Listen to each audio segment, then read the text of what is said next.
Si on avait à parier sur les probabilités, elle favorise pour l'instant l'esprit critique. Et c'est vrai encore aujourd'hui. Stéphane Bureau. Bonjour Stéphane. Bonjour Mario. Nouvel épisode de Contact. En ce jeudi, tu nous amènes dans le monde du crime organisé. Oui, et du grand crime organisé, des mafias, mais aussi des narcos, avec le commissaire de police Jean-François Guéraud, qui est aujourd'hui le directeur de l'école du renseignement à l'école militaire et qui a été pendant de nombreuses années à la cellule de coordination du renseignement à l'Élysée. C'est donc quelqu'un de bien informé. C'est un criminologue, même si ça n'existe pas officiellement la criminologie en France. C'est enseigné chez nous. Ici, c'est une autre affaire. Il a écrit plusieurs livres, plusieurs essais sur le crime organisé. Et le dernier est vraiment passionnant parce qu'il porte sur le silence. Tu me diras, est-ce qu'on peut faire un livre sur le silence? Oui, parce que c'est le modus operandi, le mode opératoire des organisations criminelles et particulièrement de la mafia.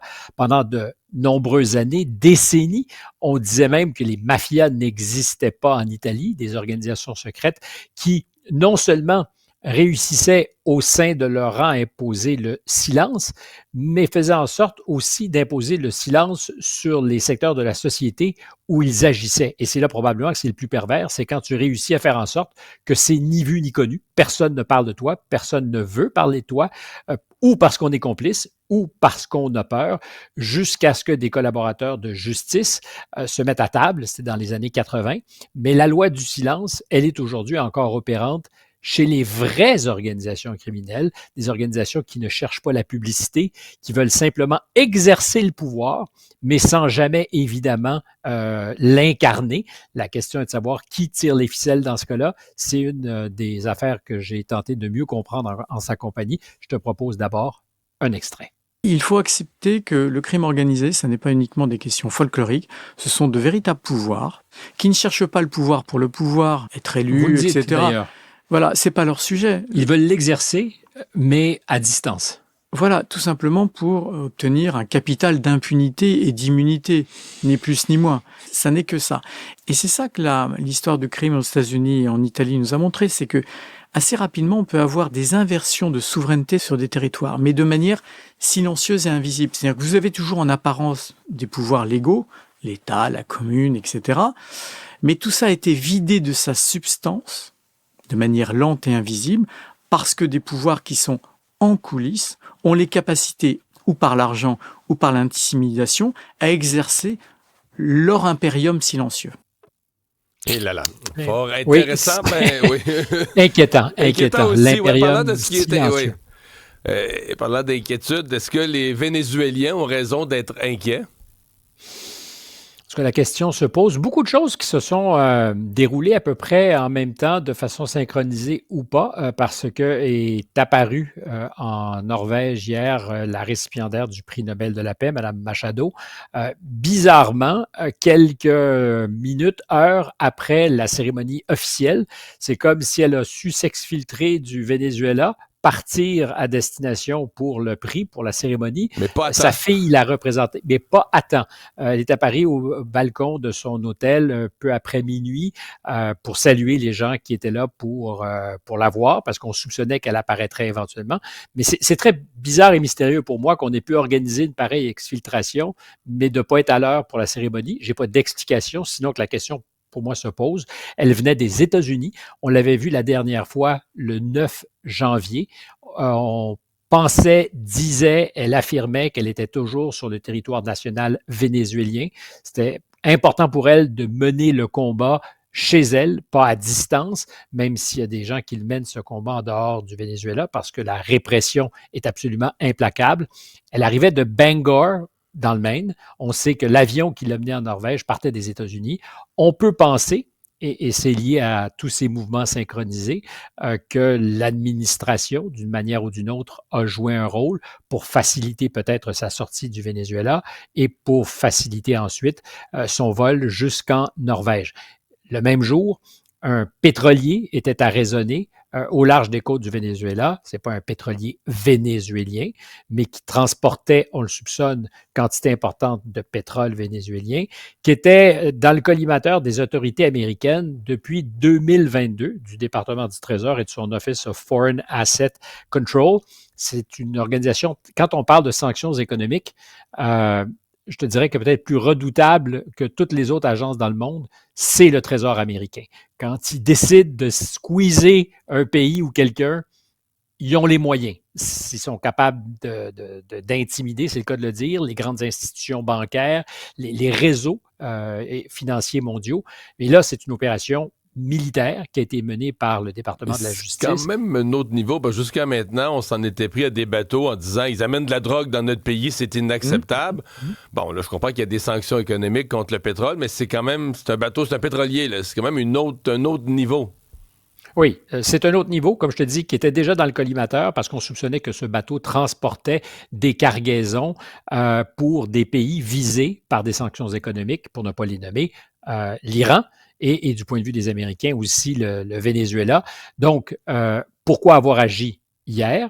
Le bateau, donc, est soumis en contrôle des Américains. Ils vont le saisir, ainsi que sa cargaison. Est-ce que ça pourrait, à terme, se transformer en blocus? Est-ce que ça pourrait étrangler le régime? Sincèrement, c'est un régime qui arrive à survivre dans des conditions extrêmes. Je ne pense pas que ça soit le fait de saisir quelques bateaux et des cargaisons qui pourraient assécher la cale, pardonne l'expression, de M. Maduro, mais c'est certainement une marche qui vient d'être montée.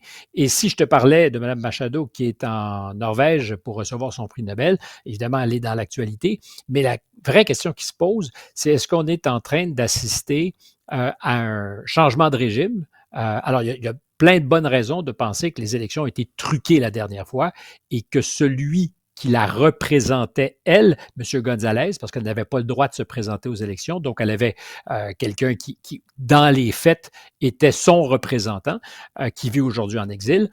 Donc, ces élections, il y a de bonnes raisons de penser qu'elles ont été truquées, mais là, est-ce qu'on doit aussi commencer à voir que l'administration de M. Trump, par-delà le discours sur la drogue, est en train de faciliter sa mise en place officielle. Est-ce qu'elle est encadrée? Est-ce qu'elle travaille main dans la main avec les autorités américaines?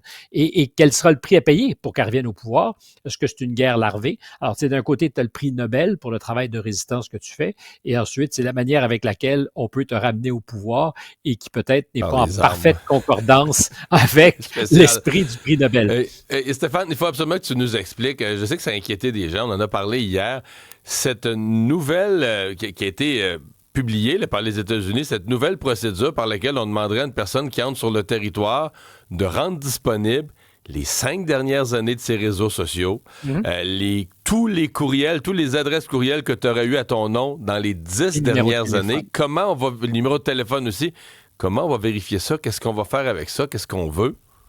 Alors, pour l'instant, c'est virtuel, c'est-à-dire que c'est une demande qui est faite par l'agence responsable de la protection des frontières aux États-Unis. C'est ce qu'on demande à tous les demandeurs de visa. Si on veut avoir une carte verte, si on veut aller vers les États-Unis pour y rester longtemps, il est nécessaire de montrer patte blanche et de dire, ben oui, j'ai des réseaux sociaux, les voici. Après ça, comment le contrôle se fait? Quel est l'examen? Est-ce qu'on passe au peigne fin tout ce que tu as publié? Mais on vient de monter une marche. C'est pas tout à fait dans l'esprit américain, où la liberté d'expression est au cœur de tout.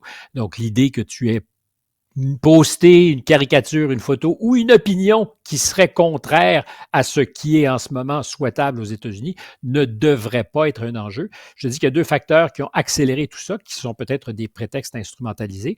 Évidemment, l'attentat contre les 2 militaires de la Garde nationale à Washington par un ressortissant afghan. Depuis ce temps-là, Donald Trump a vraiment serré la vis. Et puis, il y avait aussi l'affaire de ce manifestant, M. Khalil, qui avait pris fait et cause, et encore pour les Palestiniens, sur une carte verte, étudiant à Columbia, et qui avait été assez brutalement arrêté, envoyé dans une prison en Louisiane. Et le secrétaire d'État, M. Rubio, qui avait dit derrière, écoutez, la liberté d'expression soit, mais si on avait su avant qu'on lui donne son permis de séjour que c'était un sympathisant du Hamas, on n'aurait probablement pas donné de visa. Donc, c'est en vertu, il faut comprendre la lecture, c'est l'explication officielle en vertu de cette vision des choses qu'on resserre un peu partout en disant notre territoire est souverain, on va prendre chez nous juste ceux qu'on veut, on filtre. Ils ont parfaitement raison, c'est-à-dire que l'État-nation est souverain. Et d'ailleurs, le premier amendement ne te concerne pas si tu n'es pas un Américain sur le territoire. Et c'est aussi l'articulation, je dirais, frontale, visible, et c'est quasiment un geste de communication de la nouvelle politique de sécurité des États-Unis, la NSS, la National Security Strategy dont on parlait plus tôt, qui dit, chez nous, souverain. On ferme les frontières à l'immigration, on ferme les frontières aussi à tous ces gens qui sont indésirables par-delà leur volonté de travailler parce qu'ils pourraient être un danger pour nous. Alors, ça, c'est inquiétant, évidemment, quand tu es voyageur, quand tu es touriste, parce qu'on n'est pas habitué à ça. Mais comme je le disais hier avec Pierre-Olivier Zappa, il nous demanderait de rentrer, de passer la frontière en giga, les fesses à l'air. Tu n'as pas le choix d'obtempérer. Le choix qui te reste, c'est de ne pas aller aux États-Unis. Tu sais, tu peux, mais ils sont parfaitement légitimes, souverains de demander ce qu'ils veulent. Et d'ailleurs, déjà, ton téléphone peut être saisi. Alors que tu aies ou non envoyé l'information, ton téléphone peut être saisi, il peut être étudié, ils peuvent le vider, ils peuvent faire un disque dur de télécharger le contenu de ton téléphone et le garder. Ils ont cette autorité parfaitement. Et je rappelle que pour les Canadiens qui voyagent, si on a l'intention de rester plus de 30 jours d'affilée aux États-Unis, il faut s'inscrire électroniquement sur une liste et on doit avoir la preuve qu'on l'a fait sur soi aux États-Unis. À tout moment. Sinon, on risque de sévères amendes. Et tout ça arrive alors que Donald Trump présente son programme de visa Gold et Platine qui permet à des étrangers d'avoir un fast track pour devenir résident américain pour 1 million. Et payer. Platine, c'est encore mieux. Pour 5, tu peux résider 270 jours par année sans payer d'impôts sur tes revenus gagnés hors des États-Unis. Parce que quand tu es résident américain, c'est vrai pour tout le monde, sur une carte verte ou comme citoyen américain, tes revenus mondiaux doivent être présentés au fisc américain et tu peux y payer de l'impôt. Et là, on dit, si tu es très riche puis que tu es prêt à payer 5 millions, on va accélérer ton arrivée chez nous, puis tu ne payes pas d'impôt sur ce que tu gagnes hors des États-Unis. Tu peux rester 270 jours par année. Et je fais le pari que ça va marcher. Qu'il va y avoir des gens qui vont se bousculer au portillon. Aucun doute. Merci Stéphane.